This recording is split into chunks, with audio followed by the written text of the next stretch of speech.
নাই এইটোতো দেখি আছে গোৰ্খা জাতিৰ কাৰণে মাধৱ ছেত্ৰী কাম কৰা নাই কোনোবা জাতীয় সংগঠন কোনোবা এজন মানুহে মানে মিডিয়াত আহি বকিলে নহ'ব। মাধৱ ছেত্ৰীয়ে গোৰ্খাত আহি এই 2 বছৰত মাধৱ ছেত্ৰীয়ে 17 বছৰ গোৰ্খাত মানে চৰকাৰ থাকি কাম কৰা নাই। মাধৱ ছেত্ৰী মাত্ৰ 2 বছৰ হৈছে।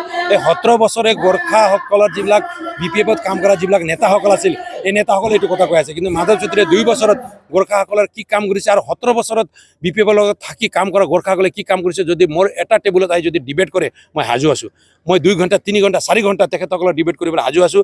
মাধৱ ছেত্ৰীয়ে 2 বছৰতে BTC একৰ্ডত মাধৱ ছেত্ৰী সৰু এটা নেতা আছিল, সৰু এটা সামাজিক কৰ্মী আছিল, কিন্তু BTR একৰ্ড যি হৈছে এই BTR একৰ্ডত মাধৱ ছেত্ৰীয়ে BTR-ৰ ভিতৰত চিৰাং জিলাত গোৰ্খাসকলৰ যি এটা পৰিচয় যে BTR-ত এটা গোৰ্খা আছে এইটো অস্তিত্ব বনাবৰ কাৰণে আজি চিৰাং জিলাত আজি 10 কোটিৰ এটা মানে ভৱন গোৰ্খা ভৱন প্লাছ কালচাৰ ৰিচাৰ্চ চেণ্টাৰ বনাবলৈ সক্ষম হৈছে। BTR-ত থকাৰ গোৰ্খাসকলক যি নমেনক্লেচাৰ নেপালী নামটো লৈ যি এটা অসুবিধা হৈছিল এই নেপালী নামটো গুচাই গোর্খা নামটো ৰাখিবৰ কাৰণে BTR চৰকাৰক কনভিন্স কৰি অসম চৰকাৰক কনভিন্স কৰি এইটো মানে এমেণ্ডমেণ্ট কৰিবলৈ মাধৱ ছেত্ৰী সক্ষম হৈছে। আৰু তেনেকৈ বহুত কথাবিলাক আছে যিটো মাধৱ ছেত্ৰীয়ে কৰি আছে। আজিৰ দিনত 50 লাখ টকা যি মই এটা MCLA দি এটা এলোকেশ্যনটো পাওঁ, এই MCLA দি এলোকেশ্যনটো মাধৱ ছেত্ৰীয়ে BTR-ত থকা পাঁচমিলৰ পৰা হুনকোচলৈকে থকা গোৰ্খা গাঁওবিলাকত বিয়পাই আছে। নিশ্চয় আৰু 3 বছৰত বহুত গোৰ্খা গাঁৱে ইয়াৰ পৰা এই উন্নয়নৰ পৰা বা এই ডেভেলপমেণ্ট ফাণ্ডৰ পৰা এটা সৰু হ'লে এটা ঘৰ নিৰ্মাণ কৰিবলৈ বা সৰু হ'লে এটা কিবা এটা অনুষ্ঠান বনাবলৈ তেখেতসকলে সুবিধা পাব। এনেকৈ বহুত বিষয়টো লৈ মাধৱ ছেত্ৰী কাম কৰিছে। মাধৱ ছেত্ৰী বৰ্তমান গোৰ্খাসকলৰ লগতে BTR-ত থকা 23টা জাতি জনগোষ্ঠী আৰু 35 লাখ মানুহক BTR-ত কেনেকৈ লৈ আগবাঢ়িব পাৰে, BTR-ক কেনেকৈ শান্তি বনাব পাৰে, BTR-ক কেনেকৈ প্ৰগতিৰ BTR আমি বনাব পাৰোঁ, BTR-টো কেনেকৈ সমন্বয়ৰ BTR বনাব পাৰোঁ, উন্নয়নৰ BTR বনাব আৰু ভাৰতবৰ্ষৰ ভিতৰত BTR-টো কেনেকৈ আগুৱাই লৈ যাব পাৰোঁ এইটো চিন্তাধাৰাৰে মাধৱ ছেত্ৰীয়ে কাম কৰি আছে।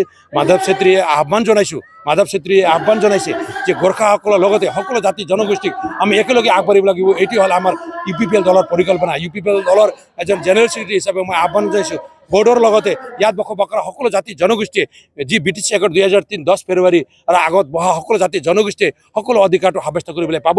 এইটো প্ৰায় নিশ্চিত। ইয়াত আমাৰ মাজত কোনো ভুল বুজাবুজি হ'ব নালাগে।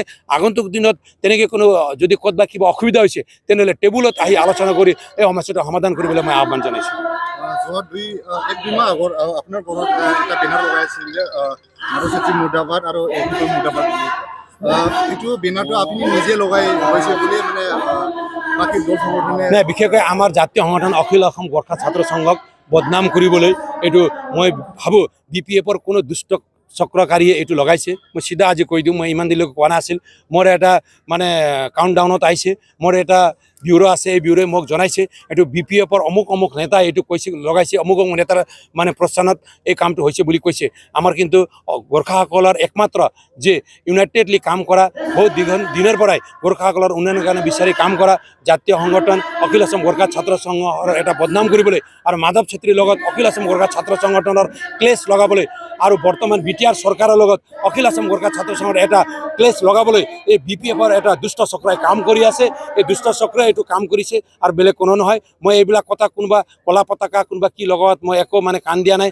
অসমৰ মুখ্যমন্ত্ৰী আমাৰ ভাৰতৰ জনপ্ৰিয় তথা বিশ্বৰ জনপ্ৰিয় নেতা তেখেত আমাৰ প্ৰধানমন্ত্ৰী ডাঙৰীয়াৰ লৈও কলা পতাকা লগোৱা হয়। যদি মোৰ নিচিনা সৰু এজন নেতাৰ ঘৰত যদি কলা পতাকা লগোৱা হয় তাতে একো ডাঙৰ কথা নহয়।